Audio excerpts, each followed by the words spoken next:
M2 went down in the United States. Only twice in 100 years has that happened. And it happened in the last year. Well, wait a second. Then Bitcoin prices should have gone down. If we're restricting the dollar, right? We're not creating as many dollars, then Bitcoin price should have gone up. But Bitcoin prices went up 200%. Well, what happened? Supply and demand. And this is where the differences come in, that you can have a change in value of an asset because the currency you value it in is changing. I always talk about my house, right? According to Zillow, my house went up 50% here in Chapel Hill over the last 2 years. That's ridiculous. That's ridiculous. My house did not grow. My house didn't get more efficient. I actually had to put money into it to stop it from going, wearing out. The money got worse. Mark Yusko, founder, CIO, and managing director of Morgan Creek Capital, called the drop in Bitcoin prices a Wall Street BlackRock crash. He said that this is the price we have to pay for the big asset managers' interest in the cryptocurrency industry. Since Yusko said that price suppression is one of Wall Street's favorite strategies. In a recent chat with Anthony Pompliano, Yusko says that BlackRock and other big Wall Street players look at a market very carefully before getting involved in it. If they think prices need to go down, they do so by making the product less appealing to other buyers. The Morgan Creek Capital's founder thinks BlackRock has been messing with Bitcoin prices since last year, long before the spot Bitcoin ETFs were approved in January. Since last year, rumors about price manipulation by BlackRock and Fidelity have been going around. Many people who are against the spot Bitcoin ETFs use the actions of big banks like JP Morgan as an example of the shady ways that big banks can mess up an industry. Critics have also pointed out that the U.S. Securities and Exchange Commission is going after the cryptocurrency industry like a witch hunt, and that these actions often happen at the same time as price drops. The SEC is now trying to name Ethereum and the Ethereum Foundation as securities. Ethereum is the most popular alternative currency. Are these things connected, or are they just another crypto-related problem? Changes in the market as the famous hedge fund manager talks about BlackRock's crash. We'll play clips from Yo's conversation. Turn on post notifications and like the movie if you want to see more like it. So many important points to unpack. First, I think the narrative around Bitcoin tends to shift, right? You go all the way back to the founding. It was a peer-to-peer electronic cash. So we're going to buy pizzas with it. Okay, the guy did. And everybody says, oh, you're an idiot. No, we should all thank him and like bow down because he proved that this thing could allow us to exchange value without a trusted third party. Awesome. Amazing. But it went from that narrative to, oh, it's digital gold. Okay, fine. And gold is an inflation hedge. And so these people say, well, if it's digital gold and it's better, I'm going to buy it because it's easy and I don't have to store it and I have to carry around these big gold bars with me. Okay, fine. But I agree that it's digital, it's scarce like gold. And I believe it's the monetary base for the future, right? Gold's been the monetary base for 5,000 years. And what I mean by that is all the central banks own gold, right? It sits at the base level, and then they create currency on top of that, right? Money is an asset that exists in the absence of a liability. That's been gold. Sometimes it was silver and sometimes it was a few other things. But bottom line, there aren't that many things that exist in the absence of a liability. Currency, dollars, yen, euros, all are backed by debt. They have a liability, associated liability. So they're not money the way we think of money. So I think of the digital gold argument as the monetary piece. Like there's 12 trillion-ish of gold. Half of that is jewelry, artifacts, chalices, gold leaf on the Golden Dome where I went to school, all that good stuff. That doesn't count. That's the commodity part. And gold was the one thing that for years was both commodity, which is kind of an inflation hedge, and currency, right? It was money. And so that Bitcoin narrative was there. But now I like the narrative that Saylor put out there the other day, that it's really digital property, right? It's property rights. And that means it's much, much bigger.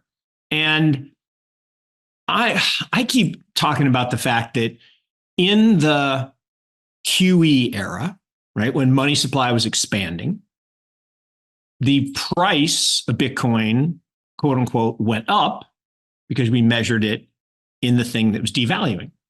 Recent news says that the U.S. Securities and Exchange Commission is using the merge, which is the last step in Ethereum's move to proof-of-stake agreement, to reclassify the most popular altcoin as a security. According to a recent Fortune report, the SEC has sent subpoenas to 3 well-known crypto companies asking for records about the Ethereum Foundation. The investigation into the foundation could give the SEC regulatory coverage to define Ethereum as a security and make it easier to deny BlackRock and others applications for spot Ethereum ETFs. The foundation also said on GitHub that it might be being looked into by a state authority because of the SEC's witch hunting actions and how the agency treated the ETF applications.